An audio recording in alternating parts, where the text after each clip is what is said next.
limited, but certainly more than we've seen in the past. And we will wash our hands when we're done, which is important.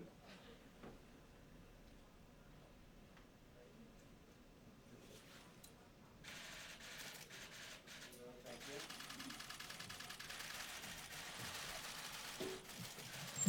Thank you very much. I think this is going to be a very important conference, and I'll get to that toward the middle, but I have a few things to report, and want to thank you all for being here. And I have to say, I think with social distancing, that the media has been much nicer.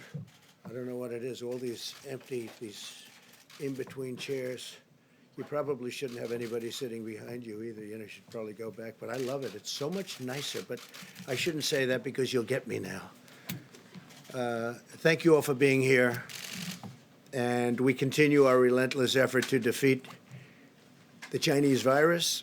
Before I begin, I want to start by announcing that today we are bringing home another American citizen. It was a big thing, very big. Omar Fakouri is on his way back to the United States after being imprisoned in Lebanon since September of 2019. He's battling late-stage cancer. Mr. Fakouri will now be able to receive the much-needed care and treatment in the United States. We've been working very hard to get him freed, and he's finally able to have his entire family at his side. So I'm very grateful to the Lebanese government. They worked with us, and we are very proud of his family. They stood by him so strongly, and they are thrilled. The United States has no higher priority than the safety and well-being of our citizens. We've gotten a tremendous number of hostages out, as you know. I think we're 42-0, and Robert O'Brien, as you know, was our chief negotiator for a large part of it. In fact, did so well that now we have him in a different position. So I want to thank and congratulate Robert and his team, and I want to let everyone know that recovering Americans held captive and imprisoned abroad continues to be a top priority for my administration. We have one young gentleman, Austin Tice, and we're working very hard with Syria to get him out. We hope the Syrian government will do that. We are counting on them to do that. We've written a letter just recently, but he's been there for a long time, and was captured long ago. Austin Tice, his mother's probably watching, and she's a great lady, and we're doing the best we can. So, Syria, please work with us, and we would appreciate you letting him out. If you think about what we've done, we've gotten rid of the ISIS caliphate in Syria. We've done a lot for Syria. We have to see if they're going to do this. So it would be very much appreciated if they would let Austin Tice out immediately. As you know, my administration is working every day to protect American people and the American economy from the virus. Yesterday, I signed into law a critical support for American workers, families, and small businesses. It's a big thing. We're providing sick leave and family medical leave to those affected by the virus, and more help is on the way as we speak. Our entire team, headed by Secretary Mnuchin, is on the Hill. We're working with Democrats and Republicans, and there's a lot of goodwill going on. This was something that happened that was, some people would say, an act of God. I don't view it as an act of God. I would view it as something that just surprised the whole world. And if people would have known about it, it could have been stopped in place. It could have been stopped right where it came from, China. If we would have known about it, if they would have known about it. But now the whole world almost is inflicted with this horrible virus, and it's too bad. It's too bad, because we never had an economy as good as the economy we had just a few weeks ago. But we'll be back, and I actually think we'll be back stronger than ever before, because we learned a lot during this period of time. I also just invoked the Defense Production Act to help facilitate distribution of essential supplies if necessary. We're working with Congress to provide major additional relief to the workers, small businesses, and the hardest hit industries. We want to make sure that everybody is able to continue on so that when we recover, all of these companies and these great businesses, both very, very small and very, very large, they're not going to be broken up and you'd have to put them back together. That would take a long time because we really believe I believe in the V curve. I believe it's going to go, when this is defeated, this hidden scourge is defeated, I think we're going to go up very rapidly, our economy, and get back to where it was and beyond. Today I want to share with you exciting progress that the FDA is making with the private sector as we slash red tape like nobody has ever done it before. Somebody was on yesterday on one of the networks and said that there's never been a president even close that's been able to do what I've done in slashing all of the red tape and everything to get very important things to the market, medical. So we slash red tape to develop vaccines and therapies as fast as it can possibly be done, long before anybody else was even thinking about doing this.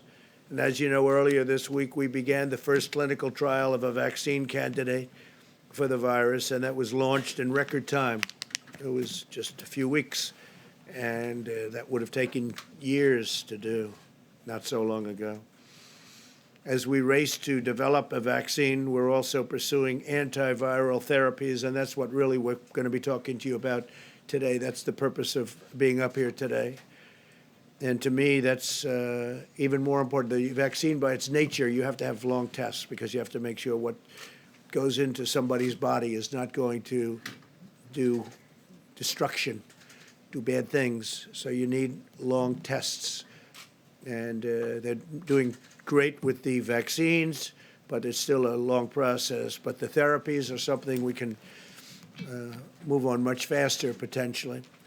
And the treatments that will be able to reduce the severity or duration of the symptoms, make people better. Essentially, we're looking at things to make people better, or at the very earliest stages, they wouldn't even know they had it. And that's where I believe it's going to work even the best. The FDA Commissioner, Stephen Hahn, who's with us, he's fantastic. And he has been working 24 hours a day. He's been, he's worked like probably as hard or harder than anybody in the group, other than maybe Mike Pence or me. And what the FDA is doing is incredible. They've done things in times that were not even thinkable. And I've directed the FDA to eliminate outdated rules and bureaucracy so this work can proceed rapidly, quickly, and I mean fast. And we have to remove every barrier. There were a lot of barriers that were unnecessary. And they've done that to get the rapid deployment of safe, effective treatments. And we think we have some good answers. We'll find out very, very soon. Clinical trials are already underway for many new therapies, and we're working on scaling these to allow many more Americans to access different drugs that have shown really good promise. We've had some really good promise. We will do so in a way that lets us continue to collect good data to know which medicines are safe and which medicines are working the best. We have a couple that we're in really good shape on, and that's for immediate delivery. Immediate, like as fast as we can get it. The FDA has also approved compassionate use for a significant number of patients. You know what that means. We're also reviewing drugs that are approved abroad or drugs approved here for other uses. And, you know, one of the things that I'm most proud of that I got was right to try. That's where somebody who's ill, somebody who's very sick, terminally ill usually, in past administrations, we signed this a year and a half ago, you wouldn't be able to even think about getting any of the drugs that may be showing great promise now. And they've been trying for many decades to get this approved. And it sounds simple, but it's not, because there's liability involved and lots of other things. And I was able to get it approved working with Congress, right to try. This is beyond right to try. What we're talking about today is beyond right to try. Right to try has been, by the way, a tremendous success. People are living now that had no chance of living, where we take treatments that would, things that would have to go through years of a process. And if somebody was terminally ill, and I would say, why wouldn't they be able to try this? They'd go to Asia, they'd go to Europe, they'd go all over the world to try and find something. Or some people, if they had no money, would go home to die. They'd go home to die. They had no hope. Right to try has been an incredible success. But this is beyond right to try. If treatments known to be safe in Europe, Japan, or other nations are effective against the virus, we'll use that information to protect the health and safety of American people. Nothing will stand in our way as we pursue any avenue to find what best works against this horrible virus. Now, a drug called chloroquine, and some people would add to it hydroxychloroquine. So chloroquine or hydroxychloroquine. Now, this is a common malaria drug. It's also a drug used for strong arthritis. Somebody has pretty serious arthritis. Also uses this in a somewhat different form. But it is known as a malaria drug, and it's been around for a long time, and it's very powerful. But the nice part is it's been around for a long time. So we know that if things don't go as planned, it's not going to kill anybody. When you go with a brand new drug, you don't know that that's going to happen. You have to see, and you have to go long test. But this has been used in different forms, very powerful drug in different forms. And it's shown very encouraging, very, very encouraging early results. And we're going to be able to make that drug available almost immediately. And that's where the FDA has been so great. They've gone through the approval process. It's been approved. And they did it. They took it down from many, many months to immediate. So we're going to be able to make that drug available by prescription or states. I spoke with Governor Cuomo about it at great length last night. And he wants to be right on the, he wants to be first on line. And so I think that's there's tremendous promise based on the results and other tests. There's tremendous promise. And normally the FDA would take a long time to approve something like that, and it was approved very, very quickly, and it's now approved by prescription.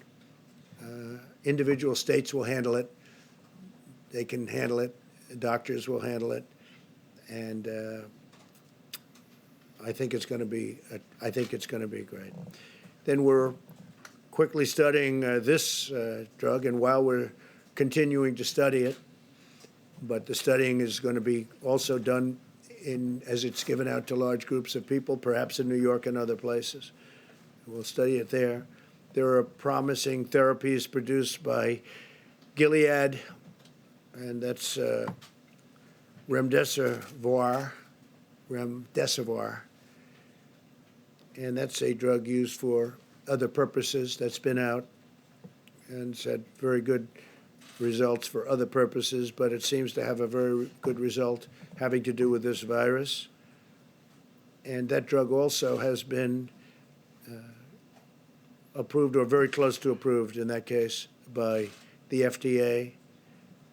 And I can't tell you how much we appreciate what the FDA, these people are incredible patriots, and the job that Stephen Hahn is doing, Dr. Hahn, who's one of the most respected doctors in the country, by the way, where we took him. I said, "You sure you want to do this?" Now, we didn't know that this was going to be in the playlist, what happened here, but he really has stepped up to the plate. Wherever you are, where is he? You really have. I shake his hand, but I'm not supposed to do that. get in a lot of trouble if I did that. But he's been fantastic, and I thank you, Doctor. He's going to speak right after I'm finished. So, Regeneron again, is a company that's done fantastically well, as I understand, with Ebola and some other things. Great company, and they're looking at some very promising events also. So you have remdesivir, and you have chloroquine and hydroxychloroquine. So those are two that are out now, essentially approved for prescribed use. And I think it's going to be very exciting. I think it could be a game changer, and maybe not. But I think it could be, based on what I see, it could be a game changer. Very powerful. They're very powerful. So I want every American to know that we're doing everything we can, and these actions are important next steps. I mean, for the FDA to act the way they acted with this kind of speed is an incredible thing. Normally they'd say, well, we can have it by next year, or we can have it in 2 years from now. You understand? This is the way. Normally it's like years and years and years. They had it immediately, based on the fact that it's been used for other things, totally unrelated things. We believe these therapeutics and others under evaluation right now will be able to provide relief to many Americans. We really hope that's going to be. This could be a tremendous breakthrough,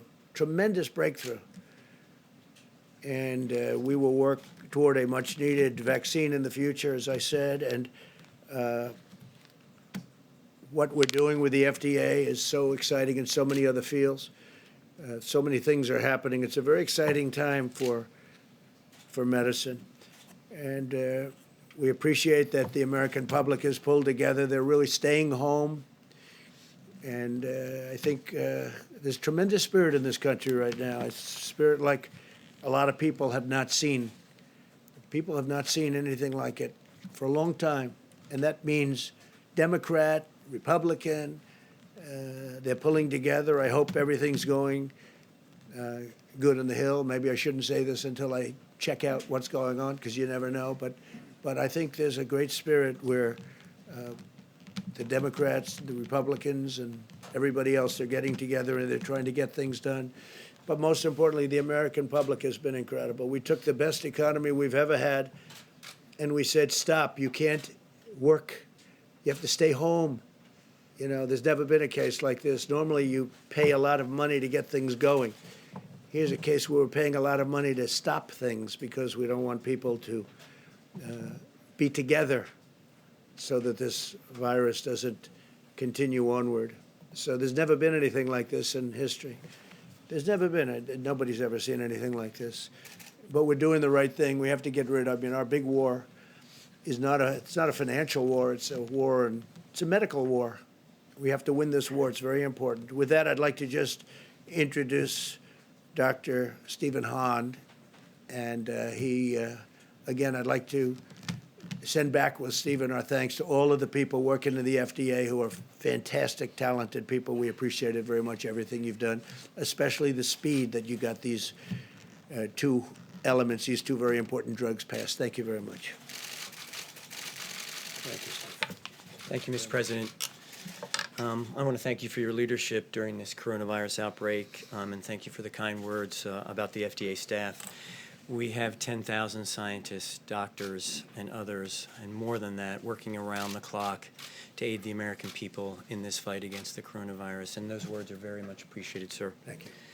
So before the President nominated me and I was confirmed as Commissioner of Food and Drugs, I was a cancer doctor. And I've sat across from countless number of patients and had to talk to them about their diagnosis and their treatment. And one thing that was really important is to provide hope. I have great hope for how we're going to come out of this situation. What's also important is not to provide false hope, but to provide hope. And as a doctor, that's the way I come to this. I'm speaking now to the American people as Commissioner of Food and Drugs, but that part of me has not left. Just look at the way the American people have responded to our calls for mitigation, for social distancing. The American people have great resiliency, and I'm so incredibly proud of how the American people have responded. As the President mentioned, he asked us to be aggressive, to break down barriers to innovation, and to accelerate the development of life-saving treatments. And we're doing that at the FDA. The FDA is committed to continuing to provide regulatory flexibility and guidance. But let me make one thing clear. FDA's responsibility to the American people is to ensure that products are safe and effective. And yet we are continuing to do that. Our folks and their tremendous professionals are working day and night to do this. You just can't even imagine how much they're working to provide this support for the American people, and I thank them. Since early January, long before the first domestic case, FDA began working in collaboration with CDC. I also want to note that we stood up an incident command group and have been focused on the coronavirus since the very beginning of this public health emergency. This is, in addition, an all-of-government and all-America approach, and I'll describe what I mean by that in terms of the development of therapeutics. An important part of that work is expanding the potential therapeutic options associated with coronavirus, and we've learned from our colleagues across the globe about this. But I want to focus on one thing. I was a cancer researcher before all this, and one thing I know about this great country of ours is that we have unbelievable innovators. We have people who every day, it's their job to develop treatments for all sorts of diseases. We are incredibly blessed as a country to have this. And as is true in any illness, these great American innovators, academia, private sector, they have engaged us about the best possible treatment options. We are looking at everything that's coming across our desks as possible treatment options for coronavirus. And we're extremely encouraged by the interest and the promise that we've seen from these great American innovators. Now again, we need to look at it. We need the data. We need the information to make the absolute best decisions for the American people. But I want to assure you, we have over 17,000 people at FDA who are doing this every day. We need to make sure that the sea of new treatments will get the right drug to the right patient at the right dosage at the right time. As an example, we may have the right drug, but it may not be in the appropriate dosage form right now, and that may do more harm than good. Those are the things that's our job to look at, and that's why it's really important we have these dedicated professionals looking at these aspects of therapeutic development. At the same time, we're also working through different mechanisms to actually get drugs into the hands of providers and patients. The President mentioned this, but one of the mechanisms is called compassionate use. Let me just tell you about this. If there's an experimental drug that's potentially available, a doctor could ask for that drug to be used in a patient. We have criteria for that and very speedy approval for that.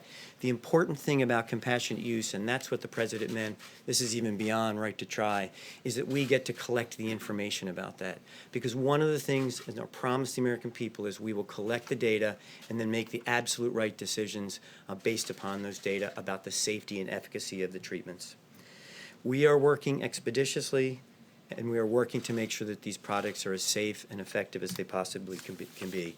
Let me tell you about a few things that we're currently working on. And this is a plan that was developed with many of the people at this table, our infectious disease experts on the task force. In the short term, we're looking at drugs that are already approved for other indications. So they're already approved, as the President said, for other diseases. As an example, many Americans have read studies and heard media reports about this drug chloroquine, which is an anti-malarial drug. It's already approved, as the President said, for the treatment of malaria as well as an arthritis condition. That's a drug that the President has directed us to take a closer look at as to whether an expanded use approach to that could be done to actually see if that benefits patients. And again, we want to do that in the setting of a clinical trial, a large, pragmatic clinical trial, to actually gather that information and answer the question that needs to be answered and asked and answered. Let me give you another example. There's a cross-agency effort about something called convalescent plasma. This is a pretty exciting area. And again, this is something that we have given assistance to other countries with as this crisis has developed. So FDA has been working for some time on this. If you've been exposed to coronavirus and you're better, you don't have the virus in your blood, we could collect the blood. Now, this is a possible treatment. This is not a proven treatment. Just want to emphasize that. Collect the blood, concentrate that, and have the ability, once it's pathogen-free, that is virus-free, be able to give that to other patients, and the immunoglobulins, the immune response, could potentially provide a benefit to patients. It's another thing that we're looking at. Over the next couple weeks, we'll have more information that we're really pushing hard to try to accelerate that.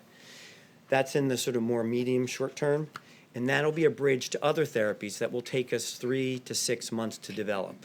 And this is a continuous process. There is no beginning and end to each of this.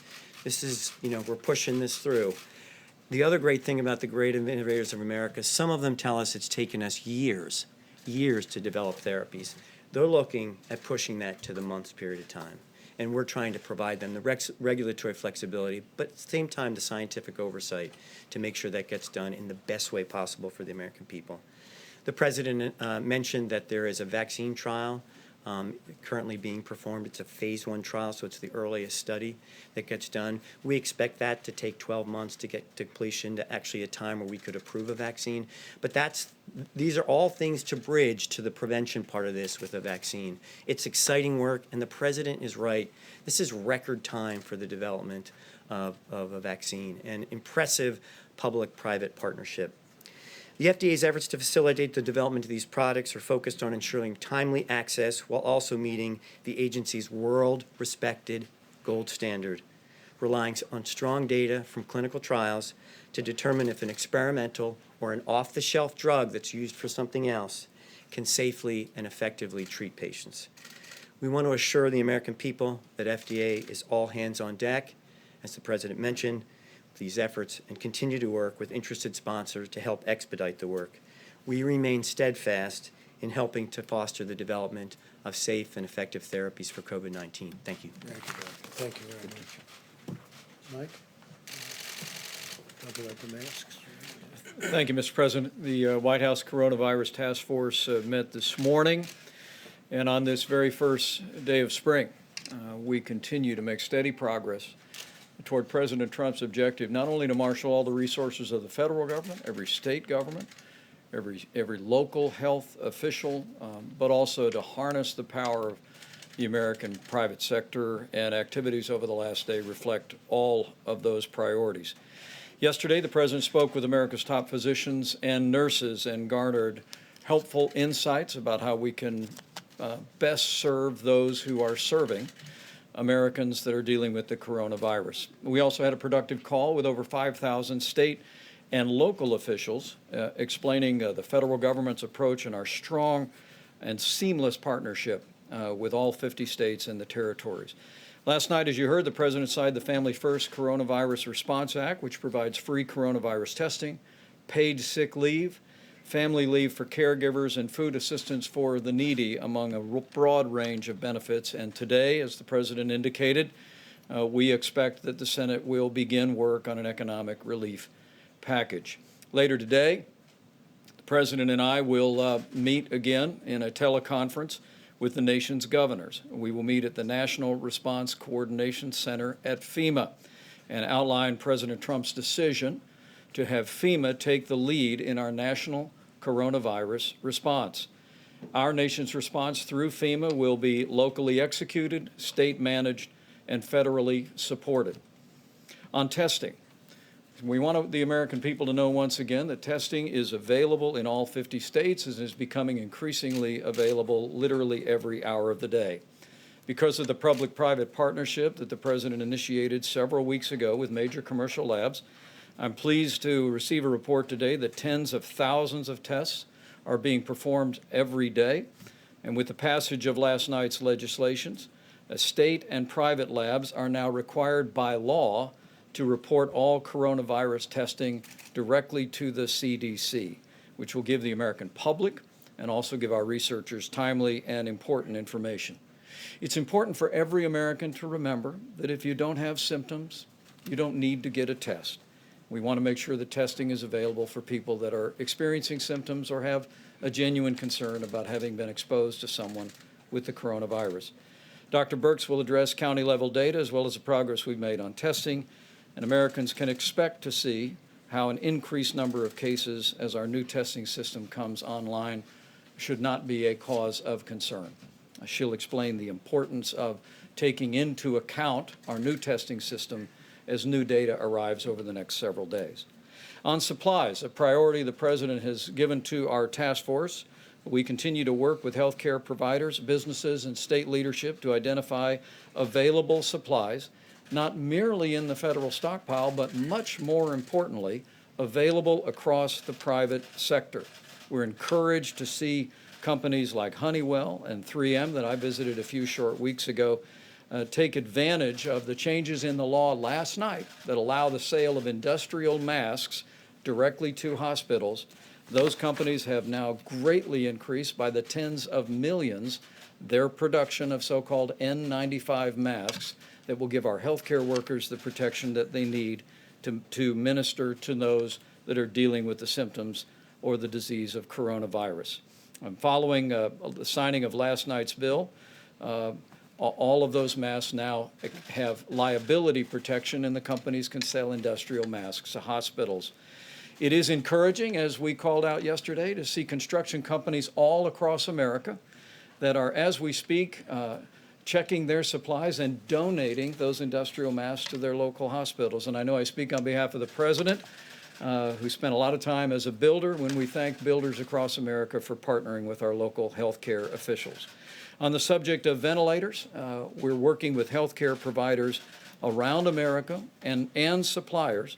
And we're encouraged to learn that we've literally identified tens of thousands of ventilators that can be converted to treat patients. And we remain increasingly confident that we will have the ventilators that we need as the coronavirus makes its way across America. And as we said before, we're all in this together. And before I step away and give the podium back to the President and to Dr. Birx, I want to call every American's attention again to the President's 15 days to slow the spread. We continue to hear one case after another, one city after another, where people are putting into practice the principles that the President outlined this Monday. And make no mistake about it, that while for the American people as a whole the risk of serious illness remains low, these guidelines should be practiced by every American in every community, not only to lessen the spread of the coronavirus, but to protect the most vulnerable among us. And I think Americans from their hearts are not only practicing these principles of social distancing and avoiding social gatherings of more than 10 people, using drive-thrus at restaurants to protect their own health and the health of their family, but they're also recognizing that no American wants to inadvertently convey the coronavirus to someone for whom the consequences could be quite serious. At the President's direction, we'll continue to marshal all the resources of government at every level. We'll be reiterating that strong partnership with America's states this afternoon, with America's governors, pulling all of the private sector energy together, the innovation that you just heard described. I know on this first day of spring that we'll get through this, and we'll get through this together. Thank you, Mr. President. Thank you very much. Dr. Chris. Thank you. Thank you, Mr. President. So I know you're watching the data carefully. You can see the dramatic increases in the number of new cases based on our ability to test additional people. And this will continue over the next 2 to 3 days as we begin to have backlogs reduced of the testing. You all have heard the anecdotes of people waiting 5 or 6 days for their test results. We are moving through all of that as well as testing individuals. I really want to applaud the frontline healthcare workers, the nurses and the doctors and the testers that have really prioritized, and the American people who have prioritized those with symptoms. The number of test positives is increasing. That is a dramatically important signature that everybody is doing their job. Those with mild symptoms are staying home, self-isolating. Those with serious symptoms are coming forward to getting testing. Our test positive rates are now into the 10 to 11% range. That still means that 90% of the illnesses out there, even the severe ones, are not COVID-19. I know many of you are looking at the state level data. Still over 50% of the cases come from 3 states. This is why we continue to prioritize testing in those states. In addition, 50% of the cases come from 10 counties. We're a very large country with very many counties, and I just want to applaud the local and state governments that are implementing their emergency operations centers and plans to ensure. I want to also really thank the healthcare workers that have been asked to reduce all elective surgeries, medical, and dental visits. This will dramatically increase the number of ventilators that are available in hospitals, but also in ambulatory surgical centers that can be converted and utilized. And also to the construction industry. We are deeply grateful the number, as Vice President said, the number of individuals have come forward with their construction masks, their booties, their Tyvek suits, and their masks to contribute them to the healthcare sector. The President's request to make this available in that legislation changes the ability and increases our availability immediately by in the 75 to 90% range because of the amount of construction use of those elements. Thank you. Thank you, Doctor, very much. Jerome, please. Thank you, Mr. President, Mr. Vice President. Today, you heard a wonderful announcement from the FDA, and I just want to give a shout out to Steve, Dr. Hahn, and the folks at the FDA, where several hundred of my Commission Corps officers work. You're right, Mr. President. They are tireless. They're doing things that have never been done before to bring the most prudent advances to the American people. But I want to talk about something different briefly. We know many of you are home practicing the President's guidelines for social distancing. But one thing we should all consider, especially our millennials and Gen Z, is donating blood. As an anesthesiologist who still practices at Walter Reed taking care of our wounded warriors and our soldiers, I know donated blood is an essential part of caring for patients, and one donation can save up to 3 lives. Blood centers are open now and in need of your donation. I want America to know that blood donation is safe, and blood centers are taking extra precautions at this time based on new CDC recommendations, including spacing beds 6 feet apart, disinfecting surfaces between patients, temperature checking staff, and encouraging donors to make appointments ahead of time so we can space them out. Social distancing does not have to mean social disengagement. So give blood today. You'll feel good about it, and you'll be helping your country and your community during this crisis. And you might even save a life. Thank you, Jerome. Thank you.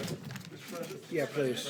Go ahead, Jim. Mr. President, switching to the efforts to boost the economy with the measures before Congress, will you guarantee that the money, the billions, the tens of billions of dollars, hundreds of billions of dollars even, that's going to go to these industries will not go to executive bonuses or to more stock buybacks? Well, we don't want that. In fact, some companies, as you know, did stock buybacks, and I was never happy with that. It's very hard to tell them not to, but I would tell them not to. I would say I don't like it for that reason. Some did, and it turned out that they could have waited a long time. It would have been much better off if they did. You can make it a condition of the bill. You can say that none of this money can go for that. I wouldn't mind making, it takes many, many people in this case to tango. But as far as I'm concerned, that conditions like that would be okay with me. John? Mr. President, if I could, a question for you and then a question for Dr. Hahn. You enabled, I guess is probably the best way to put it, the Defense Production Act yesterday, but you didn't pull the trigger on it. No, because we hope we're not going to need that. You're getting a lot of calls on Capitol Hill from the Democratic leadership to pull the trigger on it. Why? What's the rationale for not doing it? First of all, governors are supposed to be doing a lot of this work, and they are doing a lot of this work. The federal government's not supposed to be out there buying vast amounts of items and then shipping. You know, we're not a shipping clerk. The governors are supposed to be, as with testing, the governors are supposed to be doing it. We'll help out, and we'll help out wherever we can, and we can buy in volume, and in some cases, great volume. With the masks, as an example, which were really a problem. We have helped out, and there are right now millions of masks being made. But this is really for the local governments, governors, and people within the state, depending on the way they divide it up.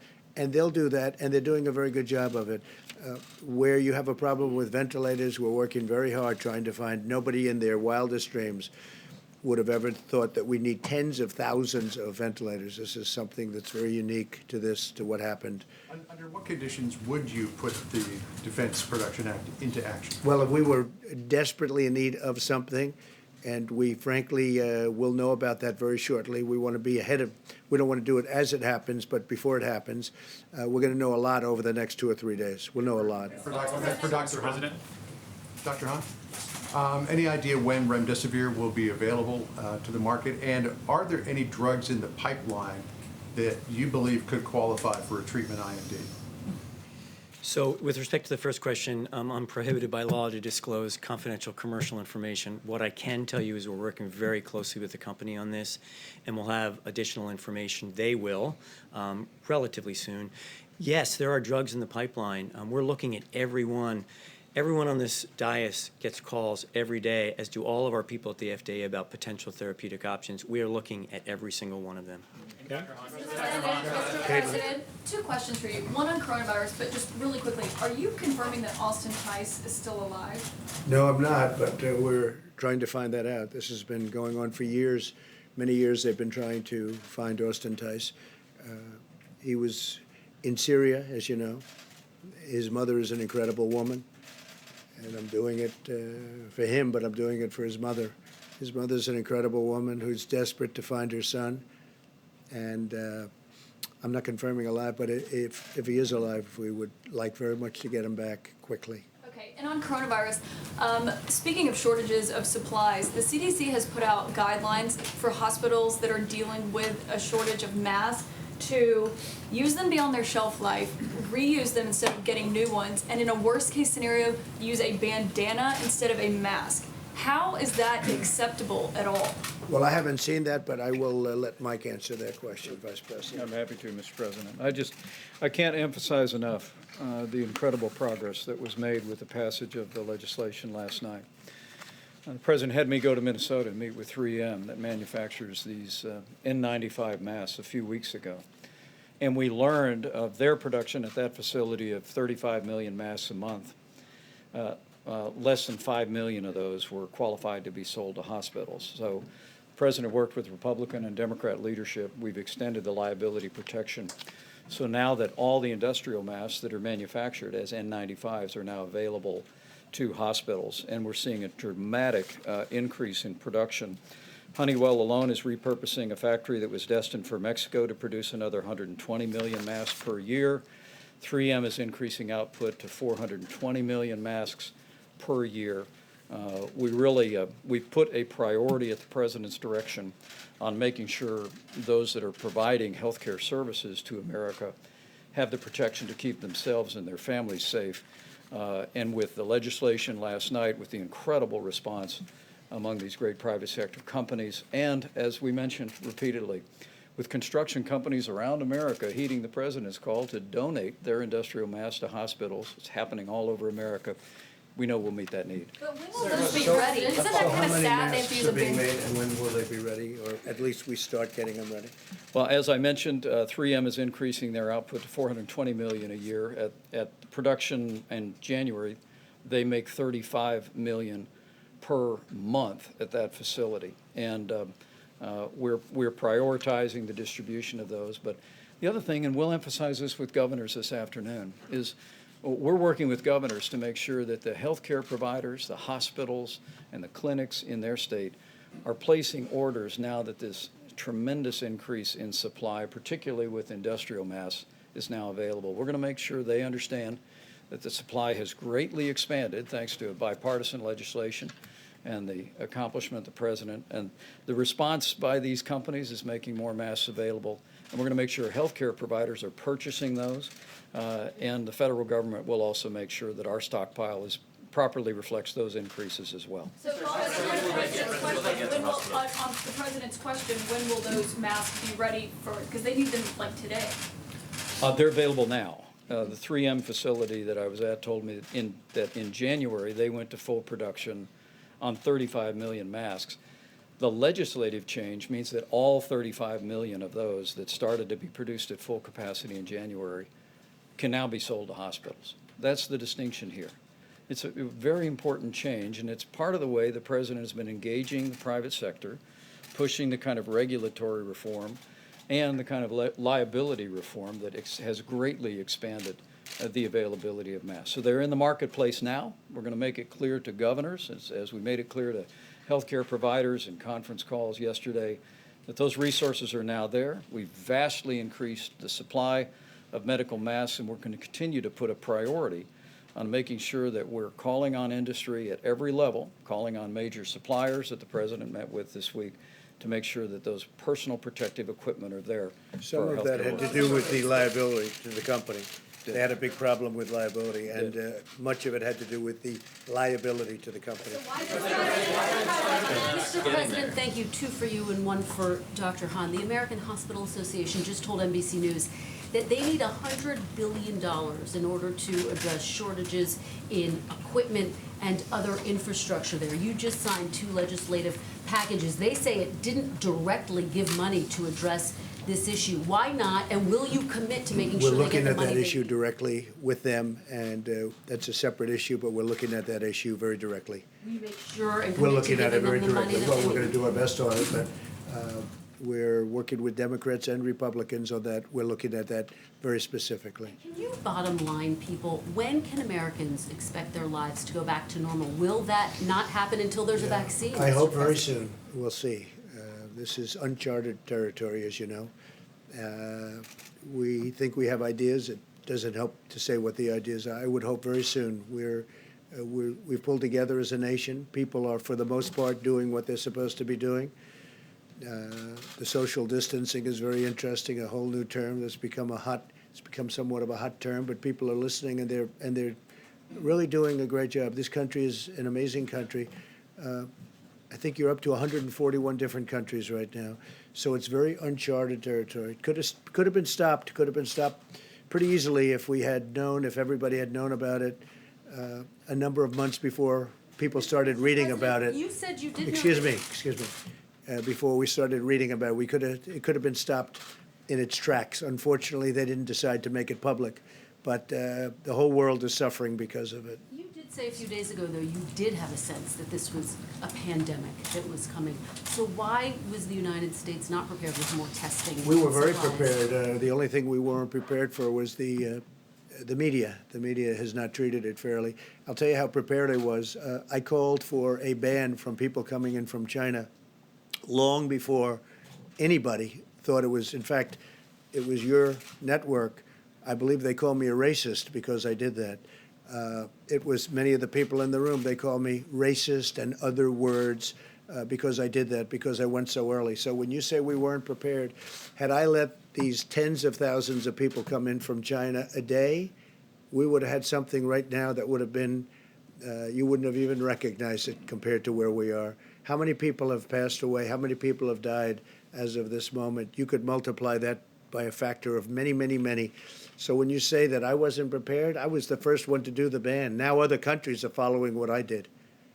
But the media doesn't acknowledge that. They know it's true.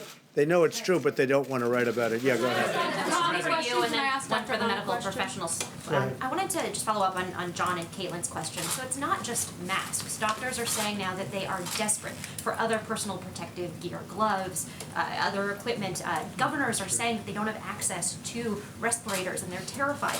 What is your reticence about invoking the Governors are Defense supposed to Production get Act? it, the states are supposed to get it, but we're helping the states. Where to buy them if Well, there aren't any in the country? look, for years they bought them, and now all of a sudden they're coming to the federal government. We're working with the states, we're working with the governors, we're working with everybody. The relationships are great. One of the things that happened this morning, I spoke with Mickey Arison of Carnival Cruise Lines, and he's going to make ships available. So in addition to the big medical ships that you have coming, if we should need ships with lots of rooms, they'll be docked at New York and Los Angeles and San Francisco, different places. So I want to thank Mickey Arison. That's Carnival Cruise Lines. But I mean, what is your reticence about invoking the Defense Production Act? I've done it.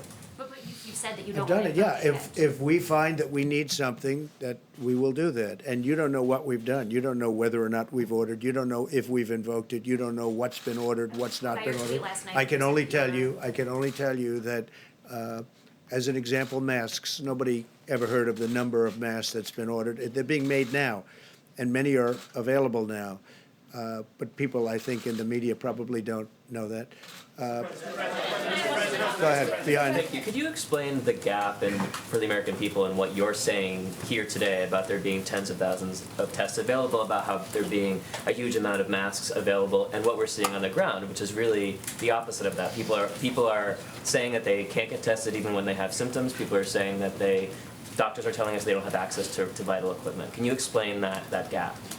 Well, I cannot explain a gap. I'm hearing very good things on the ground, and we're dealing with they had to ramp up. They had an obsolete system, and they had a system simultaneously that was not meant for this. It wasn't meant for this. Nobody knew there'd be a pandemic or an epidemic of this proportion. Nobody's ever seen anything like this before.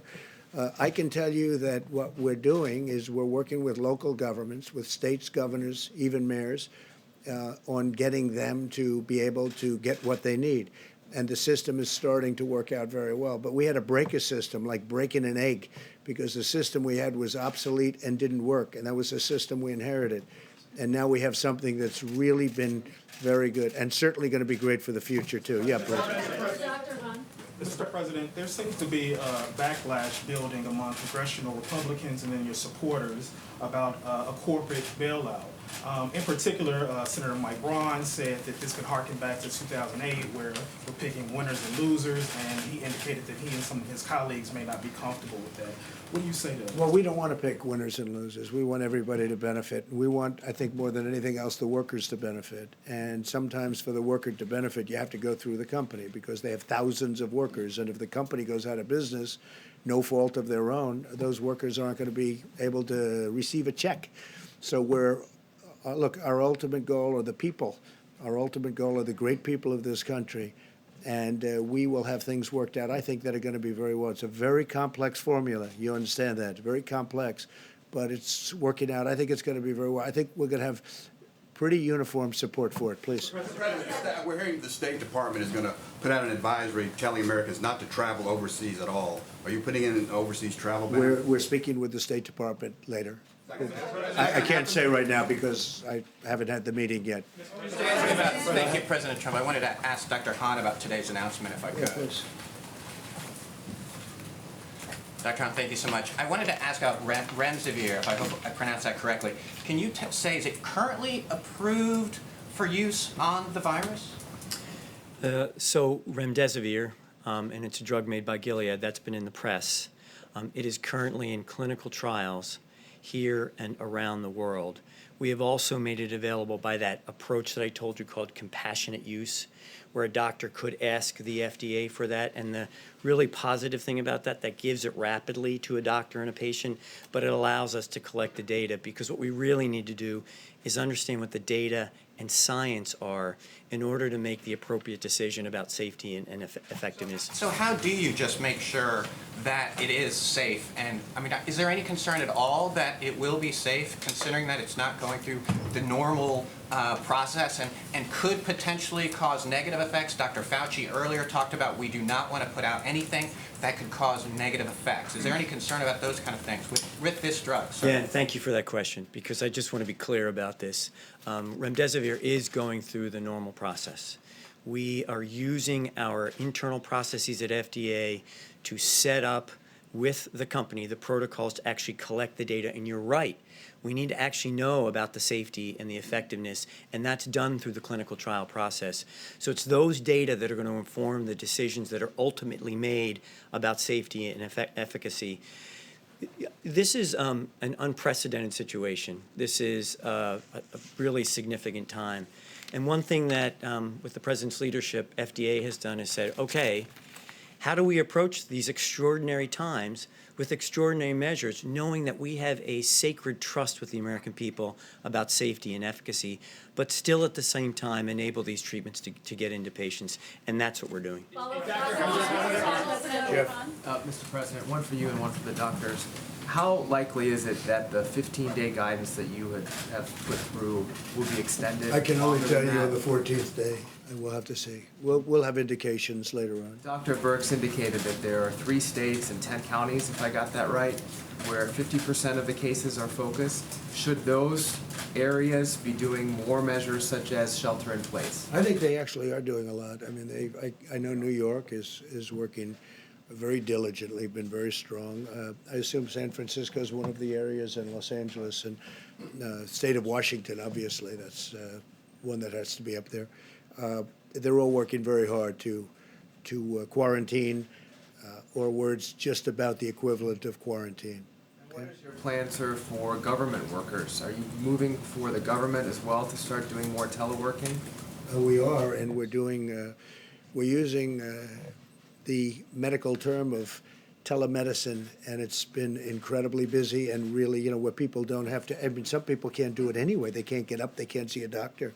But we're using this, and it's been telehealth, different names, and I will tell you that it's been really successful. It's helped a lot of people out where they don't have to, and they can't, and even from a safety reason, if they are positive, if they are feeling poorly, they can't do it, or we don't want them transmitting anything to anybody else. Mr. President, if I could, on China, they reported for the first time since the outbreak, no new cases over a 24-hour period.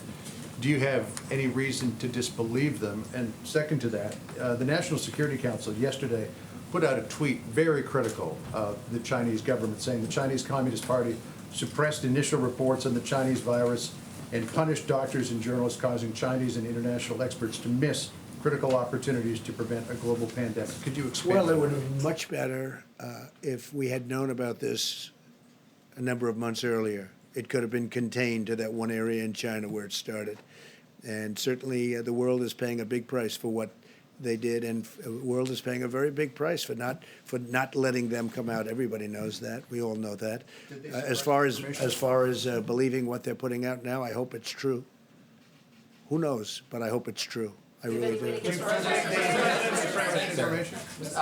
Quickly, a question for you, and then also for the doctor, if possible. You've been talking about China quite a bit, and you've been talking about the Chinese virus. How if you had heard about this on day one and had more information, possibly you could have stopped it. Big difference. Are you thinking about any types of repercussions for China, and are you also rethinking sort of the supply lines for our manufacturing industry? I don't want to comment on that right now. Yeah. President, I have a question for you and also a question for Dr. Birx. If you, American workers across the country are losing their jobs at an unprecedented rate, and your former economist said we could see some of the worst job numbers ever. Is the government prepared to see this spike in unemployment? Worst case scenario, you would have terrible job numbers. If we can get this thing wrapped up and finished earlier, things will go very nicely. And one of the things they're working, as you know, one of the elements that is being worked on very much so in the Hill is to keep the jobs going, so that when we do get rid of the virus, we're going to be able to just really, I think, go like a rocket. I think the economy is going to be fantastic. Now, when he said that, he was using that as the ultimate bad outcome. I don't think anybody believes that's going to happen. Go ahead. Members of Congress are now being tested positive for. Members of Congress are now being tested positive for coronavirus, and you have almost 24 who are self-quarantining. Do you have any guidance for Congress? Should they? I know all of them, and I don't know if they're sitting like you people are sitting. You're actually sitting too close. We should probably get rid of about another 75, 80% of you. I'll have just 2 or 3 that I like in this room. I think that's a great way of doing it. We just figured a new way of doing it, but you're actually much too close. You two, you should leave immediately. But look, I know all of them. They tested positive. Hopefully they're all going to get better. And it's one of those things. It's Congress, it's one of those things. Should they keep going to the Hill, or should they? Well, I don't think they're going to the Hill. I mean, I know some where they tested positive. They're in quarantine, and I know Lindsay and many others they didn't test it, but until they got the result, they put themselves in quarantine. A number of people in Congress right now are in quarantine. They don't know the results. When they get the result, they'll either stay there and get better, because people get better. I mean, most people are getting better. Most, by far, you get better. Doesn't mean it's not a tough one. It is a tough one. But no, when many people in Congress have felt not perfect, or they met somebody that wasn't perfect. It turned out to be positive, and they've put themselves in quarantine. And I think Congress has behaved unbelievably well in that regard. Mr. President, on the stimulus, sir, given what is happening to the economy, do you think $1 trillion stimulus is enough? We'll know about that later on. We'll see what happens. It depends how long. So much depends on what's going on in this room in terms of the medical. If we can stop it in its tracks, the virus, it's plenty. If we can't, we'll have to go back and talk. Do you support the idea of the government taking an equity stake in certain companies? I do. I really do. Which companies I'm not gonna say, but I think so. Look, people are coming in for money. In some cases, no fault of their own, but in some cases where they did certain things over the course of the years, including buying back stock. You know, they bought back stock and they paid a high price for it, as it turned out. But maybe I view that as a little bit differently than somebody that didn't, than somebody that built plants all over the United States, of which there were plenty of them too. Consider airlines or Boeing, or what are you thinking of? We will be helping the airline industry. We will be helping the cruise ship industry. We probably will be helping the hotel industry. We'll probably be where jobs are created. You don't want to lose industries like this. These are incredible industries. You can't lose them. So we'll be focused on many industries. And I have to say, I can't state it strongly enough, we will be helping small businesses. That's where it's complicated, because there's a lot of small, that's the engine of the country. We will be helping small businesses. Dr. Hahn, Mr. President. These two members of Congress that have tested positive for coronavirus, these will be votes that you need to pass this $1 trillion stimulus package for the economy. Do you expect this to slow down the delivery of checks for American families? And are you considering any executive action? There could be. We're looking at a couple of things that I could do. Hopefully we won't need it, but we can do. There's a lot of executive power. If we don't have to use it, that would be a good thing, not a bad thing. Yeah, please. Thank you, Mr. President. One for you, and potentially as well one for either Dr. Birx or Dr. Adams. Right now, the economy is essentially ground to a halt. Thanks for telling us. We appreciate it. Stores have closed. Travel has slowed down. Go ahead. What's the rest of your question? We know that. Everybody in the room knows that. The question is, how long should those who are either not working right now or business owners who have to make critical decisions, how long should they expect the state of affairs as it stands at this moment to play out? And for the doctors behind you. We'll be able to tell you that I think in the near future. We'll see where we're going. You're going to see numbers. You've seen the graphs. You're going to see numbers, and we'll be able to let you know. I will say that the American public has been incredible for the most part, not in all cases, but for the most part. So you'll be able to see what's happening over the next, as we say, we had a 15-day period.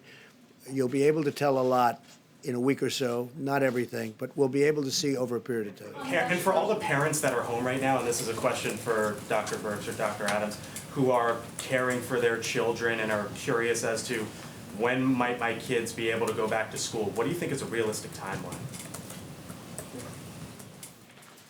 Well, I think all of those decisions are made at the state and local government level, and each state and local government has handled it differently. That's why we put out from the president federal presidential guidance to every single person about what we think is important for the next 2 weeks. And as we look at that data, we'll be able to see if it's having an impact. I think you've all seen the modeling studies. Those were driven by the modeling studies showing that if you add these things together, they have a bigger impact than separately.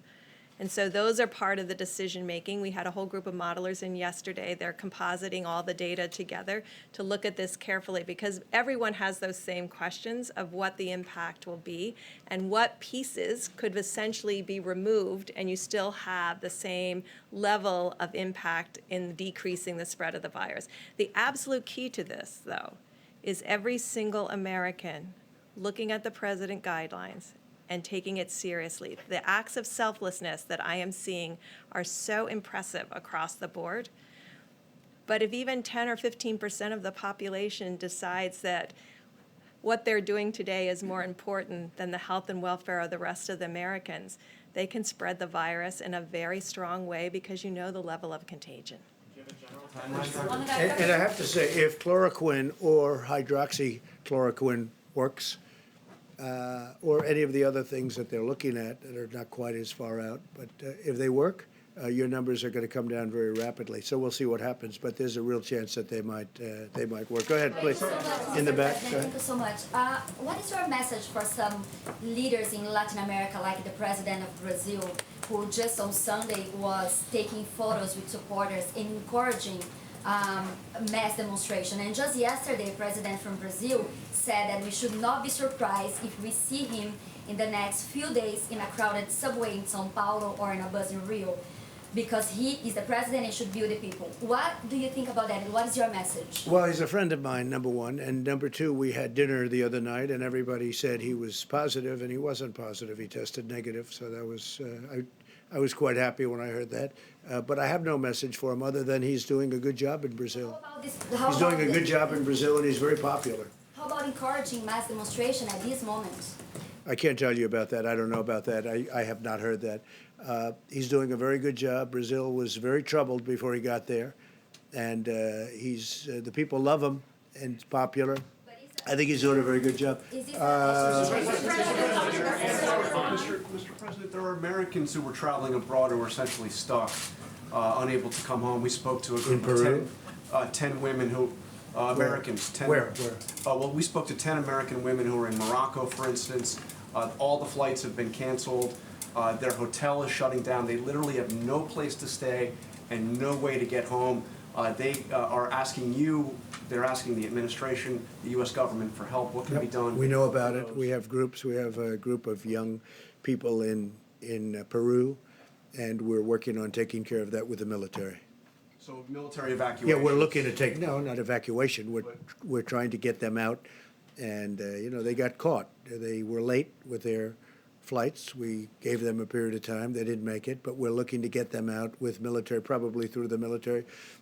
We have a group of young people, I think young men or young people, could be women also with them, from Alabama, the great state of Alabama, and they're in Peru, and we're working on that right now, trying to get them out. It's a large group. It's about 300. Well, we're going to work it out, Jeff. Mr. President, two sort of foreign policy related questions. In your talk with the G7 leaders earlier this week, did you discuss together ending or postponing the Olympics? Yeah, we did discuss it. As you know, Prime Minister Abiy was on the call, and that's a big decision for him, and we don't know what his decision is, but we'd live with his decision. It's a tough situation. They've done an incredible job. Japan has done an incredible job on building the venues, getting them built. You've seen so many Olympic venues that have been a disaster over the years, where they cost 5 times more than they were supposed to. They weren't ready on time. Japan has been just the opposite. They built it beautifully. They built it for what it was supposed to be built for. But then he got hit with the same thing that the rest of the world got hit with unexpectedly.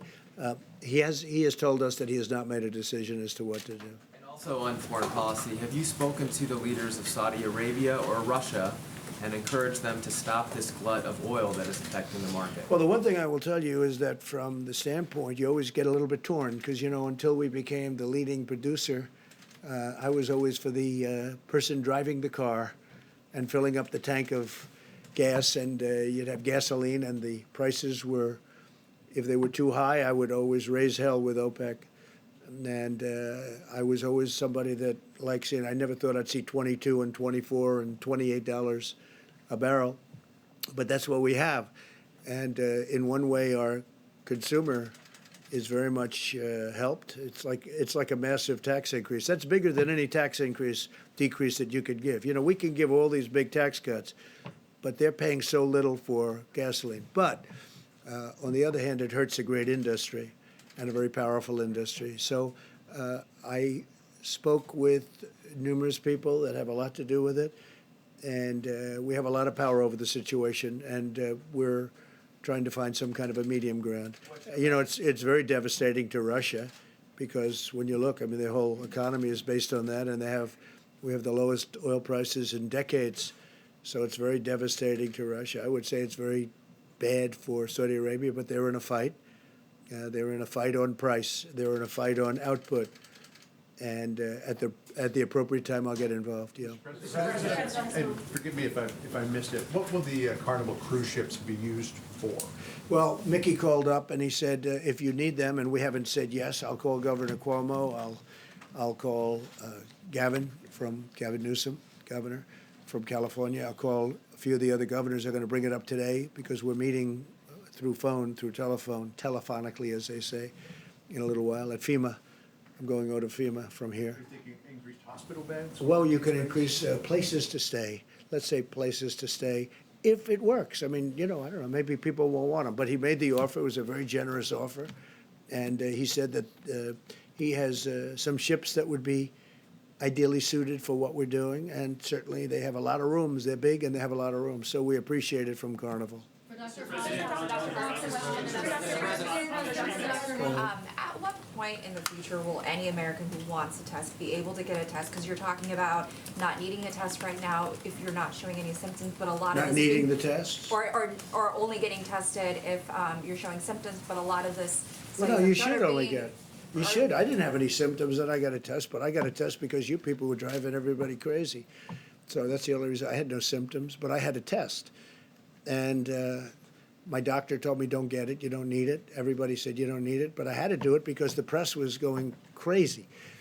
And then after I got it, they said, you shouldn't have gotten it, you had no symptoms. The whole thing. So in other words, if you get it, it was no good. But I'm a unique case, unfortunately. But no, people that don't show symptoms and people that have doctors that say they shouldn't get it, I would rely on that. Yeah, I would rely on that. Mr. President, thank you. Mr. President, thank you. I have two questions. Do you consider the term Chinese? OAN. Yes, sir. Thank Very you. good. I have Thank you two very questions. much. You treat me very nicely. Do Go you ahead. consider the term Chinese food racist No. because it's food that originates in China or it has Chinese No, I don't think origins? it's And racist. I don't think it's racist at all. On that note, major left-wing news media, even in this room, have teamed up with Chinese Communist Party narratives, and they're claiming you are racist for making these claims about Chinese virus. Is it alarming that major media players just to oppose you are consistently siding with foreign state propaganda, Islamic radicals, and Latin gangs and cartels, and they work right here at the White House with direct access to you and your team? It amazes me when I read the things that I read. It amazes me when I read the Wall Street Journal, which is always so negative. It amazes me when I read the New York Times. Is not even, I barely read it. We don't distribute it in the White House anymore, and the same thing with the Washington Post. Because you see, I know the truth. And people out there in the world, they really don't know the truth. They don't know what it is. They use different slogans and different concepts for me almost every week, trying to catch something. Last week it was, chaos. You see me, there's no chaos. I have no chaos. I'm the one telling everybody to be calm.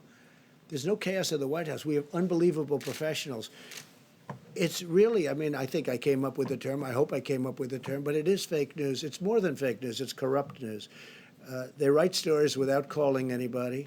They write a story today. I had a couple of stories where they never call me, ever, that I know of. At least nobody tells me. They'll write a story about me without even asking my opinion on something. It's totally fake. I've never seen, there is a story in the Wall Street Journal today about, about how we've done a phenomenal job on this. The governors, even Gavin Newsom, who, I'm usually fighting with over the fires, and I think you should do a different kind of a job in the forests and lots of things. We argue a lot. But Gavin Newsom's been very, very generous. Andrew Cuomo's been really very generous. They're saying we're doing a great job, and everybody's saying. But then you'll read this phony story in the Wall Street Journal, or the Washington Post is going wild lately. I don't know what happened to them. I guess something happened, like we don't call them back or whatever. But the Washington Post, these are very dishonest media sources. They're very dishonest. And you know what? Someday, hopefully in 5 years, I won't be here, and that'll be fine. I will have done, I think, a great job, because I don't think anyone's done as much in 3.5 years as I've done. I don't think, and the administration. This administration's done a great job. But the press is very dishonest. But more than dishonest, they're siding with state propaganda. Well, I think they do. They are siding with China. They are doing things that they shouldn't be doing. They're siding with many others. China's the least of it. So why they're doing this, you'll have to ask them. But If we had an honest media in this country, our country would be an even greater place. So, ladies and gentlemen, thank you very much. We are very excited about. Specifically what we talked about with the chloroquine. I think it could be something really incredible. It could totally depress the times that we had mentioned. Wait, excuse me. It could totally depress any time that we're talking about if it works. There are a lot of reasons that I have to believe, again, Dr. Hahn is the expert, but a lot of reasons that I would have to think that it could have a very positive effect or a positive effect. Maybe not very, but maybe positive. I think it's, to me, very, very exciting. And the beauty is, I think I can say this, Steve, the beauty is that these drugs have been out there.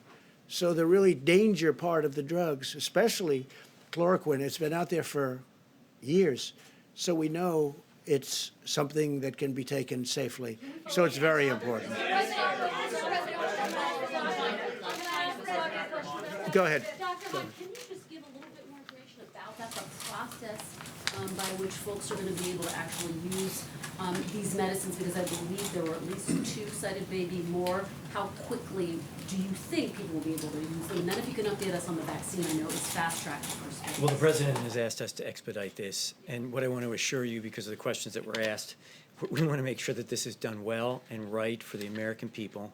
The president is right. With an off-the-shelf drug, we do have a lot of information about the side effects of the drug, so that really helps in terms of expediting.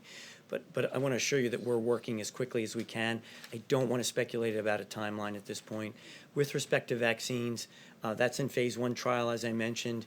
We're expecting that to proceed moving forward, and we're working with a number of different other companies about vaccine The development. president had noted phase 1 was fast-tracked. Is it possible phase 2 and phase 3 can be fast-tracked, that we might see a vaccine before that year? You said it could potentially be a year. This is a terrific question, and we are really trying hard at FDA to partner with great industry, great academic partners to do exactly that. No promises can be made, but one thing that we're doing is really working hard to fast track as much as possible. And they are. Dr. Hahn, on the antivirus, Dr. Hahn, On the payments, Mr. President? We're going to have other times to meet. We'll be meeting, hopefully not for very long. I mean, I would like to see this get cleared up, and we think to me, this was a very important conference, because I really think there's great potential here. And a lot of people are going to be trying it soon, like literally very soon, literally in a matter of days, if not sooner in some cases. It's already being experimented with, and there's been some very good results. We'll see what happens. But if we can be even partially right, maybe we'll be fully right, but even partially right on it, this whole subject becomes a much more pleasant subject. So thank you all, and we're going over to FEMA now, so I don't know who's going, but we're going to FEMA. We're going to be discussing with the governors and lots of other people. No, I think that's enough. Thank you. Thank you. Why were you praising China? Dr. Hahn, will people actually be using these drugs in a couple of days?